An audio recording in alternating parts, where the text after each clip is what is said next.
tidak sampai di Kabupaten Muara Enim. Kami pemerintah selalu menghimbau kepada kita semua untuk disiplin diri melaksanakan protokol kesehatan COVID-19 ini.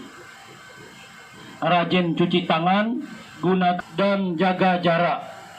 Tidak perlu keluar rumah ketika, maka hal itulah yang bisa menekan atau menolak kehadiran virus COVID-19.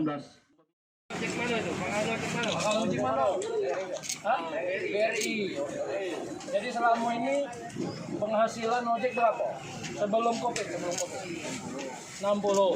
Sekarang terjadi setengah bulan ini berapa? 30 susah. Jadi 50% lah dia pangkat. Mungkin berdoa terus sehat walafiat. Kita sama-sama.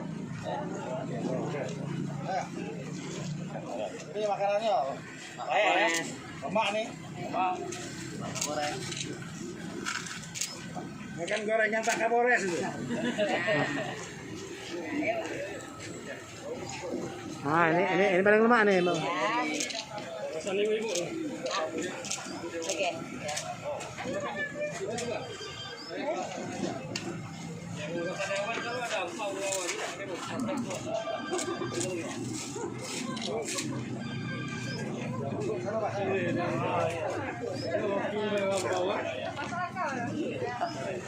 Gak ada masak buat?